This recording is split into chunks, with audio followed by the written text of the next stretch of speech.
He built the company's digital heart, then was humiliated and cast aside by a CEO chasing flash over substance. But when the entire system collapsed and years of data vanished, there was only one man who could save them. He didn't speak. He just returned, with one condition. His rules now. They called it a new era, new leader, new vision, new slogans slapped on the walls like paint could build a future. I was standing by the elevator when he walked in, Brendan Vexley. You could tell right away. Too polished, too confident, too young to realize how little he really understood. He moved with the kind of energy that mistook flash for substance. His handshakes were shallow. His words were buzzwords stitched together, and yet people smiled at him like he was the beginning of something. I knew better. Within an hour, the changes began. Posters went up everywhere. Disrupt everything, rebuild everything. Bright colors. Corporate propaganda disguised as motivation. Meetings were replaced with workshops. Strategy sessions became idea labs. They didn't need stability anymore. They needed speed. At least that's what they told themselves. Vexley rewrote the mission statement, reorganized departments, and acted like he'd discovered gravity. He never asked questions. He gave instructions. He didn't listen. He announced. I stayed quiet. I always do in the beginning. He ignored me, of course, treated me like some leftover from a bygone era, a legacy artifact. I've been with the company for 21 years.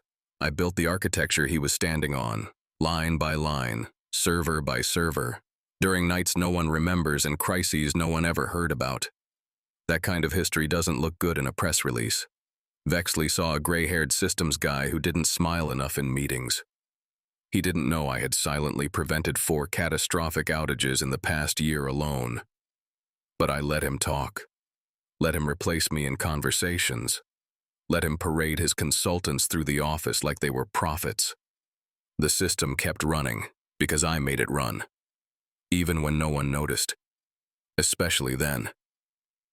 Then came the town hall, bright stage lights, applause before he even said a word. I stood in the back. I already knew what was coming. He gave his usual speech about velocity, scaling, and reinventing success. Then he pointed into the crowd. I felt his eyes sweep past me. We've got a few legacy players holding us back, he said. And while we appreciate their past efforts, this company is about the future now. People laughed, clapped, smiled. He waited for silence, then added, sometimes to go fast, you have to cut loose the anchors. I didn't move, didn't blink. I'd heard men like him before, always chasing the next thing without ever understanding the one they're standing on. That day, he thought he buried me, but I don't react. I prepare. They called it a modernization audit, a 2-week deep dive into our systems by a third-party firm that spoke in acronyms and delivered reports dressed up in glossy charts. I sat in silence while they went through the infrastructure I'd spent 20 years refining. Layer by layer, safeguard by safeguard. They didn't ask me why certain redundancies existed. They didn't ask how we'd survived 6 ransomware attempts and a data center fire without losing a single customer file. They just said the architecture was rigid. Vexley ate it up. He stood at the front of the all-hands meeting with the confidence of a man who believed the summary slide over the source code. Behind him, a slide labeled Obstacles to Agility. I was on it, not by name, but by legacy. We're currently running outdated security protocols, he said. Too much custom code, too little flexibility, and honestly, too much dependency on individuals rather than scalable systems. No one said a word. Some glanced at me. Others stared straight ahead like we weren't watching a man throw gasoline on the house we all lived in. He kept going. We appreciate the work that's been done up to this point, but the future won't wait. We need systems that can move with us, not slow us down. I'd heard this before. In other companies, from other CEOs. It always starts the same way. Cut the veteran, replace them with someone flashier. Outsource the thinking to consultants who've never been in the trenches. They want plug and play, but security isn't plug and play. It's layers of scars. It's knowing where the fire starts before anyone smells smoke. But he didn't want to hear that. He wanted applause, and he got it. from people who didn't understand what was holding their world together. That night, I walked the server floor alone, just to feel it one more time. The hum of stability. The quiet discipline of a system that didn't break because I had spent years making sure it never would. I checked the logs. No breaches, no anomalies. Everything was solid. And that was the problem. When a system works too well, people forget why it matters. They think safety is the default, that performance is just expected, that the guy keeping it all stitched together must not be doing much, because nothing ever goes wrong. The next day, I was told to prepare documentation for transition, to help onboard the new team. I nodded, smiled, said sure. But I knew the kind of documentation they needed didn't exist on paper. It existed in pattern recognition, in memory, in knowing that System B would lag if Service F ran too close to it during an off-cycle patch on Server 9. They weren't onboarding anyone. They were cutting me out. But I wasn't finished. Not yet. They saved it for the quarterly Innovation Summit. Because of course they did. Full auditorium, lights down, spotlight on the stage. It was live-streamed company-wide, with breakout sessions, catered lunch, branded lanyards, the kind of event that values optics over substance. I sat near the back, where no one could see my face too clearly. I already had a feeling. Vexley took the stage like he was launching a new product, not leading a business built on real people and real systems. Behind him, a slide that read, "The future can't wait." He paced as he spoke, voice full of performative passion. "We're not just a company. We're a movement," he said. "And movements don't happen when people cling to the past." The crowd clapped, some more eager than others. I stayed still. Then he shifted the tone. "Let's talk infrastructure," he said. "We've done an internal review of our core systems, and frankly, some of it looks like it was built in the Stone Age." He laughed. The audience followed. I didn't. He clicked to the next slide. It was a diagram, my diagram, stripped of context, turned into a joke. "Look at this spaghetti," he said. "We've got protocols layered like an onion, custom scripts duct taped to legacy tools, and no standardization. If something breaks, only one guy knows how to fix it." The screen zoomed in on a process chain I had designed. Brilliantly, I might add, for internal compartmentalization during failover. But none of that made it into the narrative. To them, it was an old mess. Vexley looked toward my section of the room. "That's not innovation. That's nostalgia," he said. "And with all due respect to the brilliant minds who got us here, this is where we step aside and let new minds lead us forward." There it was. No mask, no sugarcoat, just a surgical humiliation wrapped in applause. My name wasn't said, but everyone knew. They always know. Some people shifted uncomfortably in their seats. Others avoided looking at me altogether. The few who understood the depth of the systems I'd built didn't speak. Because silence is how people survive in rooms like that. I sat there, unmoving. I didn't clench my jaw, didn't fold my arms. I just listened, because I wanted to remember it word for word. People think revenge is an explosion. It isn't. It's a slow ignition, a precise burn. After the summit, a junior engineer stopped me in the hallway. He looked nervous. "Jake, I'm sorry about what happened up there." I smiled, not out of kindness, out of calculation. "Don't be," I said. "They'll learn. Systems always teach the people who ignore them." He didn't know what I meant. Not yet. But he would. There was no shouting match. No HR meeting with 2 witnesses and a scripted explanation. No exit interview. Just a calendar invitation titled Transition Planning Session, with my name at the top and 3 consultants I'd never met below it. That was how it ended. 2 decades of invisible mastery reduced to a handoff checklist and a 5-minute formality. I showed up early. I always did. Old habit. The room was cold, sterile, quiet. They had already prepared the paperwork. I didn't need to read it. I knew what it was. Knowledge transfer. Voluntary role reduction. Mutual alignment on strategic direction. Legal words for being dismissed without confrontation. One of the consultants, probably no older than 30, leaned forward with a tight smile. "We're grateful for everything you've built here, Jake.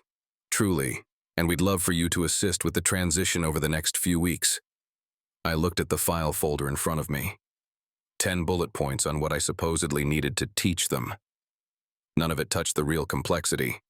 None of it covered the things I knew by feel: patterns in data flow, system pressure during end-of-quarter runs, how to anticipate load failures before the alert system even blinked. I didn't argue, didn't push back. I simply nodded, stood up and said, "I'll leave it clean." I went back to my office. My space. 21 years. I'd built the racks myself back when the company couldn't afford third-party hosting. The systems ran quiet, always did.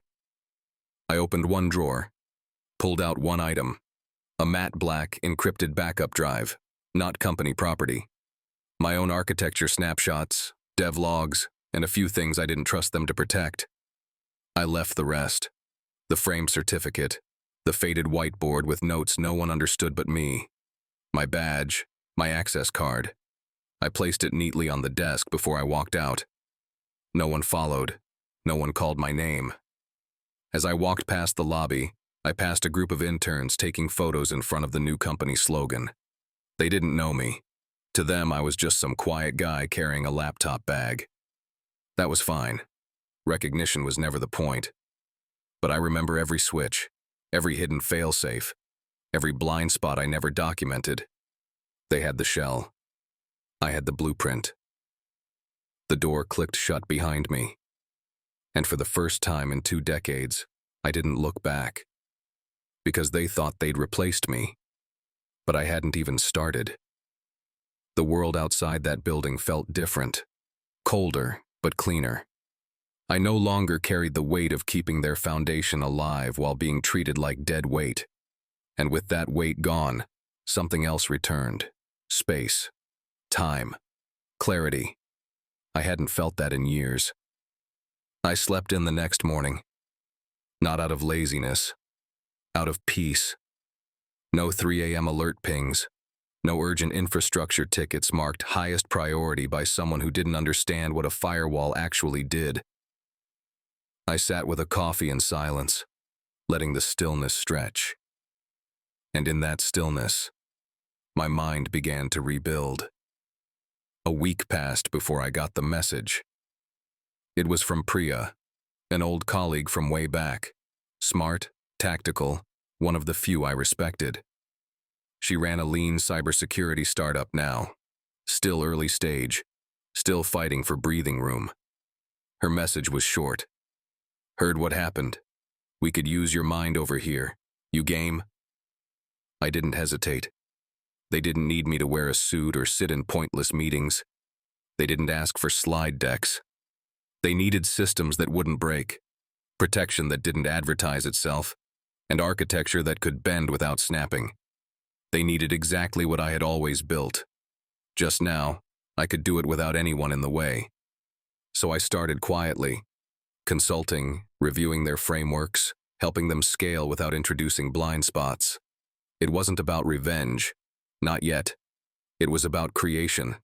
I wasn't trying to get back at anyone. I was just building something clean, something resilient, something mine. At night, I went through my old logs. Not theirs, the sanitized junk they archived. My logs, the real ones. I still had the traces, the vulnerability reports they'd ignored, the access routes I'd marked as decommissioned, but knew were still live. I didn't touch anything. I didn't have to. I just watched. Like a former architect revisiting a city he once built, now watching the new tenants replace the load-bearing beams with glass. The startup moved fast. No politics, no ego, just people who knew what they didn't know and respected those who did. For the first time in years, I felt useful again. Not tolerated, not reduced to a name and a workflow, but trusted. And yet, I couldn't ignore the headlines. A minor breach at my old company. Internal system error, they called it. Probably brushed it off during an earnings call. But I recognized the signs. Misrouted protocols, load failures on a Thursday night. They were already slipping. But I wasn't smiling, because this wasn't satisfaction. This was only the beginning. They had made a mistake. They didn't just let me go. They freed me. I knew the names before they made the announcement. Firms with sleek websites and buzzword-heavy portfolios. Cloud native, AI integrated, next-gen architecture. They brought in a rotation of consultants who looked like they rehearsed their confidence in front of mirrors. Polished suits, rapid-fire vocabulary, and just enough technical knowledge to impress the kind of executives who confuse presentation with competence. Vexley was all smiles when he introduced them. "We've partnered with one of the best transformation firms in the industry," he said at the all-hands meeting. "They're going to help us rebuild from the ground up." He made it sound like they were launching a moon mission. What they were really doing was gutting the engine while the plane was still flying. The consultants didn't study what had already been built. They dismissed it. Too old. Too custom. Too Jake. One of them even joked on a hot mic during a planning session, "We're not here to understand, just to replace." And that's exactly what they did. They started tearing out the internal logging system I'd designed, one that had never once failed to alert us before a breach. Replaced it with an off-the-shelf dashboard that looked cleaner but reported less. The internal load balancers were swapped for cloud services that couldn't handle the traffic spikes I'd already solved for years ago. Failover protocols were rewritten entirely. No staging, no testing, just pushed straight to production with a shrug. I watched it unfold from a distance. Quietly. I still had people inside. Not spies. Friends. Engineers who still remembered the nights we'd spent keeping the system alive when no one else even knew it was bleeding. They sent me screenshots. Frantic Slack messages. Pieces of code they didn't dare challenge publicly. It was a patchwork operation. Every time something broke, they didn't trace the root. They just added another tool, another layer, another subscription. By the end of the first month, they had tripled the budget and halved the performance. But they called it progress because it looked new. And Vexley, he loved it. Walked around with a tablet showing dashboards full of green lights. No one told him the green lights didn't mean anything anymore. They were just visualizations, overlays on top of broken systems. It's easy to fool people who don't know what to look for. But systems aren't people. They don't care about branding. They don't care about confidence. They only care about integrity. And when you patch one thing over another without understanding the structure underneath, the collapse is inevitable. I didn't need to predict the fall. I just needed to wait. The cracks didn't start with explosions. They started with whispers. A missed alert here, a sync delay there. Minor things, the kind most people overlook. But I knew the signs. Systems don't fail all at once. They bleed. Quietly, invisibly. Until one day, they collapse. 2 weeks after the consultants went live, the first outage hit. A reporting tool failed during a client audit. Simple spreadsheet generator, but it pulled data from 3 separate services through a load-balanced API I had optimized down to the millisecond. They'd rewritten it with a third-party plugin that didn't handle null fields well. The result? Incomplete data, failed audit, angry client. The help desk logged over 300 tickets that day. Then came the second wave, timeouts in the internal dashboard. Team leads couldn't see real-time activity. A DevOps manager submitted a bug report that was basically just a screenshot with the caption, "What even is this?" The consultants scrambled. They pushed a hotfix that made it worse. The dashboard went dark for 3 hours. Instead of owning it, they pointed backwards. They blamed me. "Residual legacy logic from the old system is interfering with our updates," one of them said on the internal Slack. I read the forwarded message. My name wasn't mentioned, but everyone knew whose legacy logic they meant. The irony was thick. They had overwritten my work, then blamed it when their new build couldn't hold its weight. Inside sources kept me updated. Engineers I trained sent me code snippets with silent questions embedded in them. They didn't dare speak openly, not after what happened to me. But their messages said enough. The help desk was underwater. Clients were starting to notice. One even asked if the company had outsourced its infrastructure, because things felt less stable lately. That one made me laugh. But I didn't celebrate. Not yet. I don't move on emotions. I move on timing.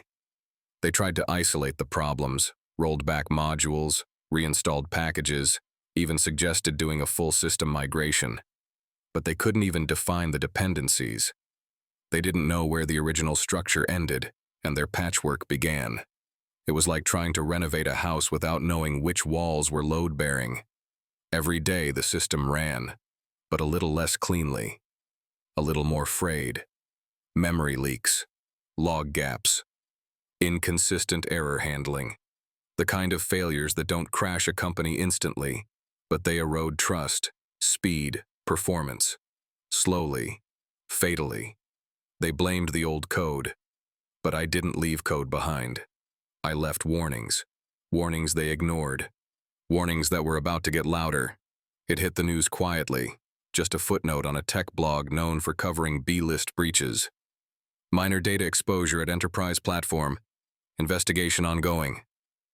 The article didn't name the company, but I recognized the digital fingerprint.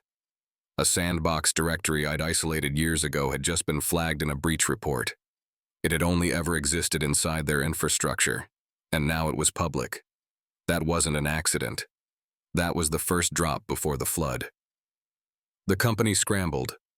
PR moved fast, as they always do when they don't understand the technical depth of what's happened.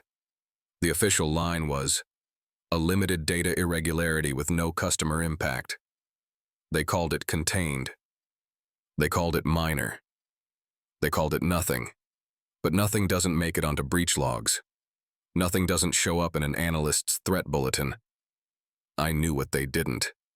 The breach hadn't come from the outside. It came from within. Because they'd dismantled the segmentation layers I'd spent years designing. Security in depth doesn't win awards, but it saves lives. When you remove the inner walls in the name of agility, you might gain speed, but you lose containment. I kept reading. They'd already engaged external auditors. The consultants blamed outdated configuration files left over from prior system versions. Of course they did. They used the past as a smokescreen for their present incompetence. It was almost poetic. A former engineer reached out that night. He didn't ask how I was. He just sent a message. You were right. It's unraveling. I didn't respond. Not yet. Instead, I opened my logs, the ones I kept not to sabotage them, but to track patterns. I traced the origin of the breach. The sandbox was never supposed to be exposed to the public net. That route only opens if someone disables the internal access gate manually. Not a hack. A misconfiguration. Human error. The kind of error that happens when people rush to rewrite systems they don't understand. I looked deeper. Cross-referenced timestamps. The error had occurred during a code push 3 days earlier. One of their consultants had flagged it as a successful update, but the log showed a permissions overwrite. They didn't even notice. And that was the part that made everything clear. This wasn't going to be a one-time event.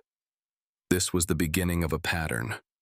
They had broken the architecture, and they didn't even know it was broken. The public didn't care, yet.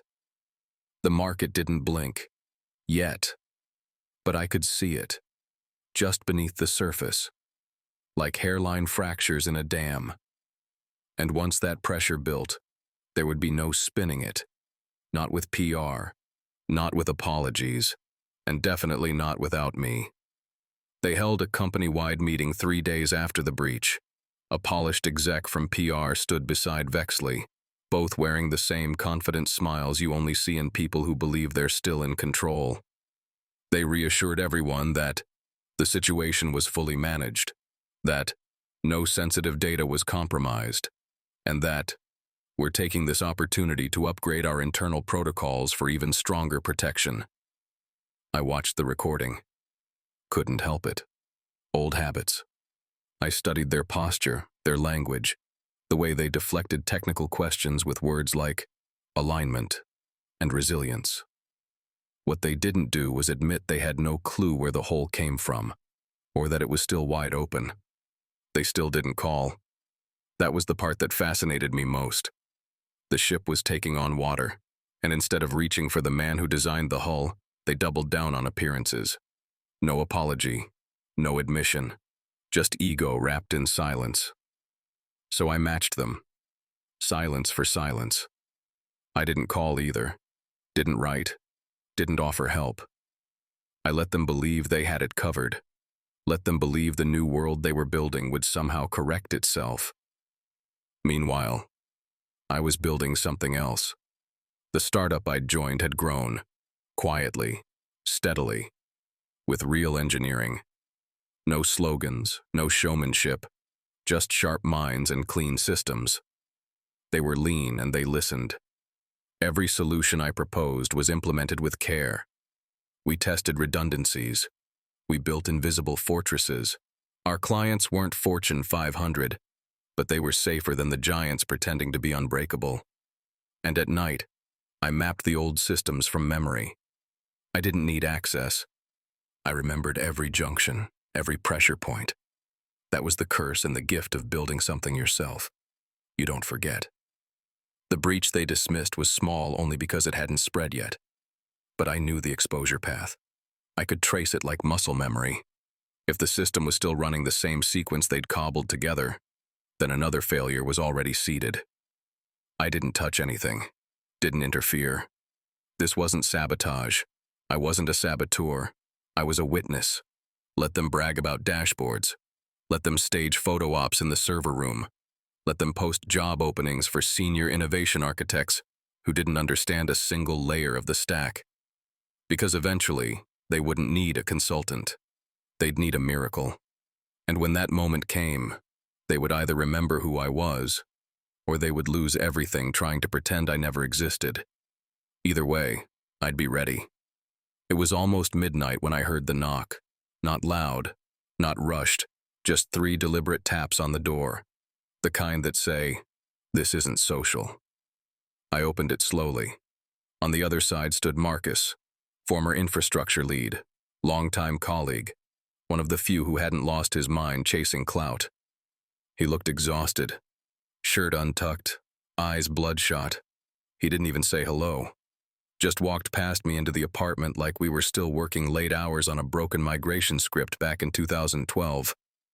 "I shouldn't be here," he muttered, but I didn't know who else to go to. I didn't ask why. I already knew. He sat down at the kitchen table and rubbed his hands together. "They don't know what they're doing, Jake. It's worse than you think. Half the internal monitoring tools are giving false positives. The other half aren't triggering at all." I poured him a glass of water and waited. He took a long sip, then finally said it. "I need to ask you something. Something I probably shouldn't." He looked up at me like someone on the edge of a confession. Do you still have the old framework?" I didn't answer right away, just watched him. He leaned in. "Not the versions they copied over, the real one. The redundancy matrix, the rollback sequences, the breach containment protocols. The one you never wrote down in full because it wasn't safe to." He remembered. Of course he did. I nodded once. No theatrics, just the truth. Marcus exhaled like he'd been holding his breath for weeks. "Good," he said. "Because they don't have a clue. They think they've modernized the system, but they've gutted its core logic. The breach last week? That wasn't isolated. There's more, much more." I already knew. I'd been tracking the symptoms, but hearing it from him confirmed what I suspected. The infection had spread. "They won't ask for help," he said. "They're too deep in the PR spin. But if this goes another week, something critical's going to give. Real data, real exposure." He wasn't wrong. "Why are you really here, Marcus?" I asked. He hesitated. Then, "Because I don't think I can stop it. And I think you already knew this was coming." I didn't deny it. He stood, pulled a small flash drive from his pocket and slid it across the table. When you do something, don't let them spin it again. Make it count." I didn't touch the drive, just watched him walk out the door. He never looked back. Neither did I. The irony wasn't lost on me. Now they wanted answers. Quietly, in shadows, behind closed doors through men like Marcus. But months ago, when I was still inside, when I still wore their badge and kept their house from burning, I'd given them everything they needed. Not once, not twice, 3 separate times. I kept copies of the reports. Not to cover myself, just to remember. They were clean, technical, without ego. Just facts, threat maps, and projected failure points. The language wasn't dramatic. It didn't need to be. Any board member with a pulse and a memory should have seen what I was saying. And still, each time, they smiled, nodded, and sent it upstream. The first time, I flagged a permissions inheritance flaw in the internal API layer. Small, but dangerous. If left unchecked, it could expose internal user data in the event of a load imbalance. I recommended a patch. The CTO at the time told me, "We'll add it to the next sprint." They never did. The second time, I presented a full report on our dependency drift. Core components were being updated without internal compatibility checks. I told them it was like swapping tires on a moving truck while assuming the brakes would adapt. They thanked me, then said it was too deep in the stack to prioritize. The third time, I spelled it out. Every potential breach point, every unstable node, and exactly how the new consultants would expose us if they went forward with gutting the system. That one wasn't ignored. It was buried. Because if they acknowledged the truth, they'd have to admit their plan was a fraud. So no, I didn't give them a final warning before I left. I didn't need to. They already had 3.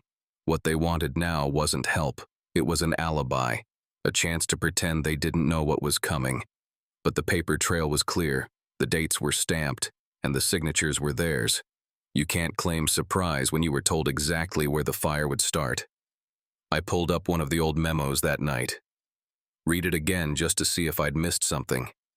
If maybe I'd been too vague or too cautious. But it was all there. Every word, every sentence, every ignored red flag. They didn't forget the warnings. They chose to bet against them. And now that the system was buckling, they were finally wondering who still had the map. They were late. And I don't rescue people from fires they set themselves, unless I control the exit. It started with a flicker. An internal email server went dark for 6 minutes. Just long enough to spark confusion, but not long enough to cause panic. A glitch, they thought. Temporary. But then the finance dashboard failed to load. Then the internal CRM. Then the product database, a system no one ever touched directly, returned blank entries across thousands of records. The consultants were the last to know. By the time they responded, the bleed had spread. Authentication tokens weren't validating. Session timeouts collapsed. Admin access vanished. Entire departments couldn't log in, and the ones who could saw corrupted data or missing fields.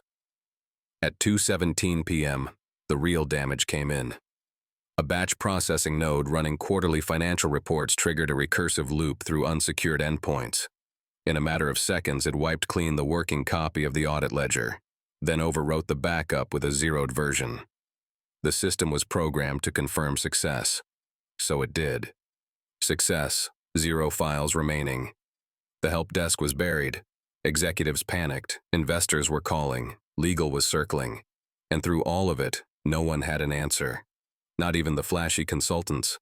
Their tools weren't showing intrusions. No flags, no alarms. Just silence where systems should have been alive. That's when they realized the truth. It wasn't an attack. It was something else. Something internal.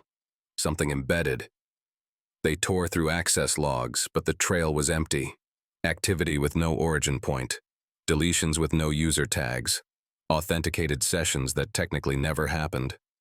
The security lead tried to blame phantom processes, claimed it was a misfired automation protocol from legacy code. The irony didn't land. Vexley called an emergency meeting. No slides, no buzzwords, just fear. The look on his face, like a man trying to charm a wild animal, was the first real thing I'd seen from him since the day he fired me. They finally understood what I'd protected them from. Because it wasn't just systems I had built, It was containment. It was foresight. It was a nervous system wired to spot trouble before anyone else knew to flinch, and they tore it out without even asking how it worked. Now they were blind and bleeding. I got the message at 3:04 p.m. One line. "We've lost everything. Are you still monitoring this?" I didn't respond, because they hadn't lost everything. Not yet. But they were close. They went straight into panic mode. But with money, not logic. When you don't understand the machine, your instinct is to throw gold at it and hope it hums again. Vexley brought in a crisis management firm known for rapid recovery solutions, and a glossy client list filled with buzzwords, not results. They came with briefcases, press strategies, and jargon-laced confidence. They were good at theater, but theater doesn't fix broken architecture. I watched from a distance as they launched their containment protocol. Step 1. Shut down all non-essential systems. That was a mistake. Nothing in that network was non-essential. I designed it that way. Interdependent redundancies, streamlined sequences. You kill one part and the others slow down to match it, like pulling one gear from a clock and wondering why the hands stop moving. Then they tried isolation, cut off the corrupted nodes, wipe and restore, but they couldn't restore what they didn't understand. The consultants before them had rewritten entire modules without documenting the logic, and now those pieces didn't match anything in the backups. It was like trying to reassemble a broken engine with parts from two different models, and no manual. The crisis team burned through 3 weeks of time and millions in budget. Still, nothing worked. Productivity flatlined. Sales teams couldn't access lead data. Customer service lost history logs. Finance couldn't verify a single transaction older than a month. Even internal messaging went dark for a full day after a failed server merge. The board got nervous. Investors started asking questions that couldn't be answered. Publicly, they claimed aggressive upgrades. Internally, they were spiraling. Everyone was looking for someone to blame. But the only person who truly understood the design had already walked out and taken the blueprint with him. I got another message. This one wasn't a request. It was a plea. "They don't know how to fix this. If you're still out there, we need help." I didn't answer, because they weren't asking for help. They were asking for salvation. And I'm not in the business of saving people from themselves without terms. Not anymore. Let them feel it. Let them sit in the silence I once filled. Because when people ignore the man holding the map, they deserve to get lost. It started with whispers on anonymous forums, fragments of truth buried in vague language, internal systems completely unstable, key data mysteriously missing. CEO still insists it's just a minor hiccup. No names, no proof, just enough to raise eyebrows in the right circles. Then came the leaks. First, a redacted screenshot of an internal ticket flagged critical, showing thousands of lost customer records. Then a chat log between engineers, tense, exhausted, confirming what I already knew. They were blindfolded, overworked, and one bad day away from collapse. Within 48 hours, someone dropped an internal memo on a public blog under the title, "Inside the Meltdown." The media didn't need to verify. They just needed a headline. And this one had teeth. Investors noticed. Confidence shook. The stock took a hit. Not a landslide, but a stumble loud enough to rattle the boardroom windows. Vexley tried to plug the hole with interviews and scripted optimism. He promised agile recovery, next-gen restructuring, and other empty calories. But when systems are down and product teams are paralyzed, no slogan can fix that. Internally, the revolt was growing. Engineers were being silenced. Some had been told to stop asking questions. Others were quietly reassigned to new projects that didn't exist. The consultants were snapping, bickering among themselves, pointing fingers, rereading documentation that no longer matched the infrastructure they'd blindly rewritten. And then the floodgate broke. An anonymous email landed in every major tech outlet's inbox. It included full documentation of the audit trail showing when the old protections had been removed, how the new patches conflicted with existing architecture, and who signed off on the changes. It was clinical, undeniable, and worse, it was time-stamped. The board couldn't spin it anymore. They convened a closed-door emergency session. No live streams, no recording, just pressure. They called in legal. They called in compliance. They called in everyone. Except me. But they were running out of people to call. You could feel the desperation leaking through every department. Meetings became shorter, emails more formal. People stopped making eye contact in hallways. Middle managers, once puffed up on borrowed confidence, now walked like they were waiting to be blamed next. That's when I knew. They weren't managing a crisis. They were preparing a scapegoat. And the truth they refused to face was this. The only person who could save them was the one they had tried to erase. It came at 6:12 a.m. An hour no one calls unless something's burning. The name on the screen wasn't familiar, but the company listed below it was. I let it ring twice. 3 times. Then I answered, voice calm, eyes already awake. "Mr. Carter?" the voice said, clipped and formal. "This is Elise Norton. I represent the legal department at Vertex Corp. We'd like to schedule a conversation with you today, as soon as possible." I didn't respond right away. Not out of hesitation, just control. "What kind of conversation?" I asked. There was a pause. She knew I knew. "A constructive one," she said carefully. "Off the record if needed." I smiled. They weren't just calling for insight. They were calling for rescue, and not from the CEO. He hadn't reached out, still clinging to whatever scraps of control he had left. No, this was bigger now. Legal stepping in meant one thing.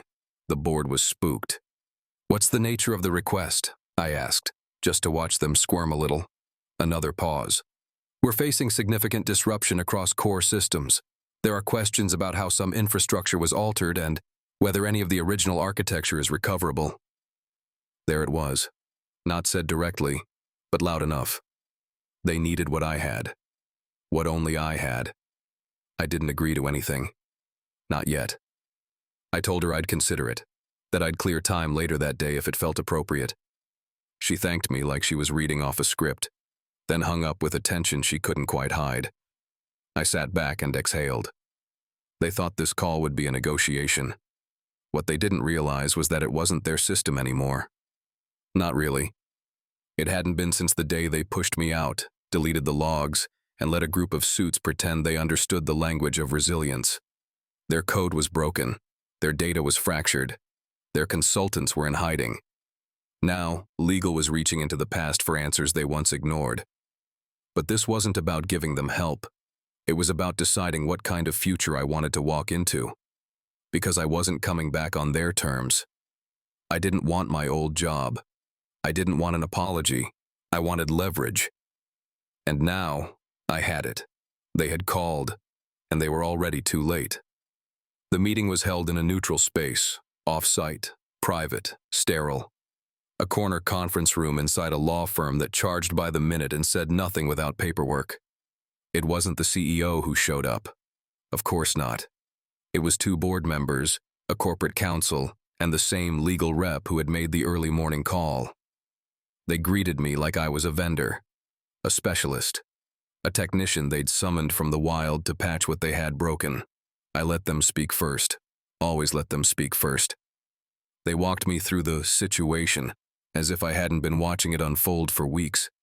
They explained that the core systems had suffered unexpected instability, that public confidence was softening, that they needed a targeted intervention to restore functionality and prevent long-term loss. They asked if I would consider consulting on a solution. I waited until they were done spinning it into something small enough to manage. Then I leaned forward. "No consulting. If I come back with full system authority." They exchanged glances. I could hear the calculations forming. I didn't stop. "That means total access. No firewalls between me and the infrastructure. No approvals. No oversight. I don't answer to consultants. I don't answer to Vexley. I answer only to the board." The legal rep shifted in her seat. "That's unorthodox." "No," I said. "What you've done is unorthodox. You let people who didn't understand the system tear it apart because it looked good on paper. Now you need someone who knows how it was actually built. I pulled out a folder, thin, unassuming. Inside, a printout of system anomalies, breach patterns, the irreversible data loss that had already occurred, and a projected timeline for what was coming next. When I slid it across the table, I didn't speak. I didn't need to. Watching their faces darken was enough. You have less than 3 weeks before you start violating compliance laws, I said. Your backups were overwritten without checksum validation. Your financial records are unverifiable, and your customer data has no reliable rollback path. Silence. Then, and if we agree to the terms? One of the board members asked. Then I come back today, I said. But not as your employee, as your architect. I design the rebuild. I choose the team. I report only to the board. And when I'm finished, I don't return to my old position. I take a new one, above infrastructure, above operations. They looked at one another. We'd need to draft something, the lawyer said. You'll need more than that, I replied. You'll need to sign it by the end of the day. They didn't blink, because they knew what I already did. They didn't have a choice. And this time I wasn't building their future. I was writing mine. I walked through the front doors like I never left, but everything was different. Not on the surface. The same glass walls, the same polished concrete floors, the same reception desk with its too cheerful greeter who barely looked up. But the atmosphere had changed. The hum of certainty that once filled this place had been replaced with a tension you could feel in your teeth. The badge they handed me this time wasn't blue like before. It was black. Unrestricted access. Executive tier. My name etched in silver, not printed in plastic. I clipped it on and said nothing. Let the symbol speak for itself. People noticed. Eyes followed. Some nodded. Some looked away. The ones who had clapped when Vexley called me an anchor at the town hall didn't seem quite so inspired anymore. I didn't offer smiles. I wasn't here for nostalgia. I passed the server room on the second floor and paused. The LED indicators blinked in erratic patterns. Not good. I made a mental note. They'd pushed everything too hard for too long. Like driving a race car with no oil. Eventually, something seizes. The conference room on 12 was already waiting. The board had followed through. My contract had been signed, wired, finalized. I had authority now, not influence, not advisory permission. Authority. Not because they trusted me, but because the system had made their decision for them. I stepped inside. 3 engineers were seated. They stood when I entered. Good instinct. One of them, a young guy in a wrinkled shirt, looked terrified. Probably one of the new hires brought in by the consultants. I didn't care about titles. I cared about questions. The first thing I said was simple. Who still has access to the original API logs? No one answered. Who's in charge of recovery sequencing? More silence. That told me everything I needed to know. The foundation was gone. Not just broken. Gone. There wasn't a single person in that room who knew where the bones were buried. But I did. So I opened my laptop, ran the diagnostic script I'd written years ago, the one that operated independently of internal tools, the one they didn't even know existed. Within seconds, it pulled up the damage index. They leaned in. I leaned back. This is where we start, I said. No more patches, no more buzzwords. We rebuild. From code, from structure, from truth. I wasn't asking for approval. This wasn't a comeback. This was reclamation. And now that I held the keys again, they were going to learn what happens when you fire the architect, and then ask him to save the house he warned you not to burn. They had overwritten everything. Live backups, system mirrors, even the cold storage drives that used to sit untouched unless I made a manual call. In their desperation to streamline, they'd erased redundancy and replaced it with dependency on tools they didn't understand, maintained by people who couldn't think past the interface. But I had never trusted them to protect what I built. Not entirely. I designed something they didn't know about. A last resort sequence embedded deep in the infrastructure. Subterranean code that ran in silence, detached from the main network. No dashboard, no alerts, no external logging, just pure analog discipline. The Ghost Protocol. It had been my insurance policy, not for sabotage, not for revenge, for survival, for moments exactly like this, when incompetence met arrogance and burned everything in sight. I stood alone in the auxiliary server room on sublevel 2. Most people didn't even know it existed. They thought the real-time systems had all been migrated to the cloud. But physical servers still sat there humming, quiet, constant, loyal. Each one connected by a parallel cable system no consultant had ever noticed in the infrastructure maps. I typed a sequence into a terminal. Slow, deliberate. There was no margin for error. The screen flickered. A prompt appeared. Initiate fallback restore from protocol node. I entered my access string, one I'd never shared, never stored.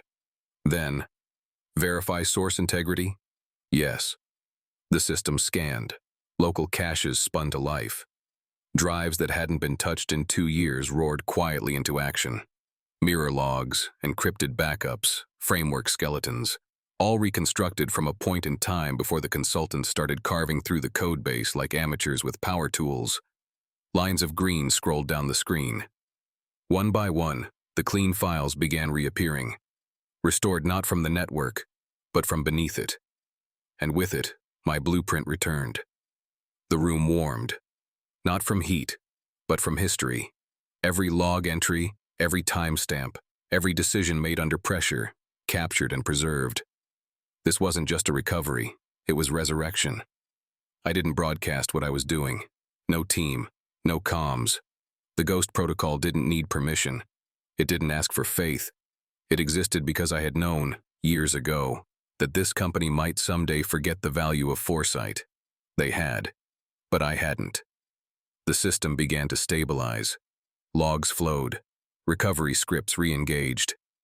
I isolated the breach pathways and shut them down, silently. Every action left no trace in the current dashboards. To them, the system would just start working again, and they wouldn't know why. But I would. Because while they were building castles in the cloud, I had buried the kingdom underground. It didn't happen all at once. That's not how real restoration works. It's not a movie moment with lights flickering on and everyone clapping. It's slower, more deliberate, like breath returning to lungs after being held too long. It began with the simplest indicator. Email queues cleared. Not just new messages, but the archived ones too. Threads that had vanished from the client-facing interface quietly reappeared, time-stamped, intact, untouched. The customer service team didn't ask how. They just opened their inboxes and got back to work like nothing had ever happened. Then the financial records stabilized. Invoices that had shown error codes now balanced. Ledger entries restored down to the last cent. Payroll logs aligned. Internal billing reports synchronized with external audits without manual correction for the first time in months. Accounting thought it was a patch. Compliance thought it was luck.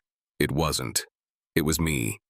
Every node restored had been rebuilt from the Ghost Protocol caches, snapshots taken from the last moment of verified integrity, stitched back together with scripts I'd written in the quiet hours long before Vexley ever heard the word optimization. The system didn't just remember. It healed. The engineers noticed the changes, but not the source. Their dashboard still showed inconsistencies. Because what I was doing lived below the interface. They could see the effects, not the actions, and that's exactly how I wanted it. Even the consultants began asking questions. Who re-enabled the logging nodes? Why are the original schemas being referenced again? I heard the confusion ripple through internal Slack threads. But no one claimed credit, because no one could. What they were seeing wasn't a hotfix. It was a return to form. My form. Still, I kept my distance. I wasn't interested in applause or explanations. I worked from the edge of the system, where root access lived and ego couldn't survive. Every line of code I activated brought something else back. Structure, continuity, trust, not in people, in the machine. Vexley didn't understand any of it. He walked around the office like a man who'd survived a fire without realizing he was still standing in the ashes. He gave interviews, talked about leadership under pressure, claimed the company had turned a corner. Let him have his story. Mine was written in silence. By the end of the third week, 96% of the original systems were back online. Secure, clean, fast. Even better than before. Because now, I knew exactly how far things could fall, and exactly how to stop it. And only I understood how it all worked. Because they had destroyed the instructions. But I had never needed them. I had been the system all along. He went down fighting, of course. Men like Vexley always do, not with substance but with speeches, damage control, and just enough denial to convince themselves they still have the room. He held a press conference the moment the system stabilized, flanked by the crisis team he once swore he didn't need. Cameras, lights, soft questions from friendly outlets, the whole performance. He called it a strategic rebound. Said, "Our rapid infrastructure overhaul allowed us to adapt in real time." Tried to reframe the near collapse of the company as a bold leadership maneuver. There was even applause, but not from the people who mattered. The board wasn't in the room. Neither were the shareholders. Because while Vexley posed for headlines, the numbers were doing their own talking. Revenue had flatlined for 6 weeks. 3 major clients had quietly canceled contracts. One key partner, who had trusted our internal systems for over a decade, pulled out without negotiation. Internally, recovery costs had surpassed original projections by a factor of 4. The silence from the top wasn't approval, it was calculation. They were deciding when to move, and how. By the end of the week, murmurs became movement. A board member reached out for a private call, not to ask questions, just to confirm details. "Jake, you're confident the current systems are stabilized?" I told him yes, and I meant it. The structure was sound again, not bulletproof, but unbroken. He paused, then said, "That's all we needed to hear." It happened on a Monday morning. Vexley arrived like usual, tailored suit, fake smile, already prepping his next PR push. But this time his badge didn't work. Security met him in the lobby with a sealed envelope and a formal escort. No camera crew, no audience, just silence. The board issued a short statement. Leadership transition effective immediately. No tribute, no farewell video. He was gone before most employees even logged in, and no one asked why. Because deep down, they all knew. He hadn't led them through a crisis. He'd been the crisis. His greatest mistake wasn't the systems he broke or the people he humiliated. It was underestimating the man who built the foundation. Me. I didn't smile when I heard the news. I just looked at the terminal and kept rebuilding. The room felt different now. Not louder, not more crowded. Just real. No posturing, no handshakes trying too hard. Just quiet tension. The kind that comes when people know the one person who truly understands the foundation is finally sitting among them. And not as a guest this time, not as a tech advisor, but as a peer, as a vote. I sat at the long, polished table, no suit, no tie, just a clean black shirt and a face that didn't flinch. They didn't introduce me with flair, no dramatic announcement, just a simple weighted line from the chairwoman. Jake will be joining us from here forward. Full board access, operational authority. Any objections? No one spoke. Not because they agreed, because they knew it was already decided. The reports were on the table. Charts, loss projections, systems now fully restored under my oversight. One board member, older, ex-military from the way he carried himself, glanced up and said, "I read through your recovery logs. I didn't know half of what I was looking at, but I know results when I see them." I nodded. Another leaned forward. "So, Jake, what's next?" I didn't rush to answer. They were expecting a roadmap, milestones, initiatives, the kind of language their last CEO flooded them with. But I don't deal in fluff. I looked at the quarterly projection on the screen. Still fragile, still recovering, but stable now. And I said the only thing that mattered. We stop pretending we're innovators until we understand what we've built. We rebuild trust, internally, structurally, culturally, quietly. The silence that followed wasn't uncertainty. It was respect. They were used to men who talked to be heard. I talk when there's something worth saying. The boardroom that once saw me as obsolete now turned to me for direction. Not because I demanded power, because power naturally returns to those who know where it belongs. I didn't want their spotlight. I didn't want their praise. I wanted the system to be strong again. And this time, I wouldn't let anyone dismantle it to chase quarterly fireworks. I wasn't back to reclaim a title. I was here to protect the thing that mattered most: integrity. And now, I had the one thing I never asked for but always earned: the final say. I never said, "I told you so." That would have been easy, cheap even. They expected it, some of them. Expected bitterness, maybe even revenge. But I wasn't here for a victory lap. I wasn't here for the people who clapped when I left and stared at the floor when I returned. I was here for the system. And this time, I was rebuilding it without interruption. No more over-designed dashboards. No more empty buzzwords. Just clean architecture, honest code, and the one thing that had been missing since I was cut out: intention. I rewrote the root protocols myself, not to prove a point, to reestablish trust between systems, between users, and between the digital and the real. I walked the halls, spoke with engineers one-on-one, not as a boss, as a builder. We whiteboarded together. We drew diagrams that didn't need to be made pretty for presentation decks. We fixed things. Quietly, the company began to breathe again. Not in headlines, in results. Clients who had gone silent started re-engaging. Former partners returned with cautious optimism. Internally, teams that had been broken by bureaucracy began operating like they remembered how to care again. Not because of inspiration, but because of stability. That was always my currency. Not charisma, not noise, stability. Vexley's name disappeared from internal systems. His posters came down. His slogans faded like old paint. No one spoke of him anymore. Not because they were afraid. Because he was irrelevant now. Replaced not by another loud leader, but by structure, by something real. Some people asked what my plan was long-term. If I wanted to take the CEO title, if I wanted to build my own empire. I told them no. I didn't want the stage. I wanted the floor beneath it to stop cracking. My power didn't come from position. It came from precision. Every terminal I touched, every log I reviewed, every update I approved, it was done with full awareness that I'd once been silenced, and now they were listening again. But I didn't raise my voice, because real authority doesn't shout. It acts.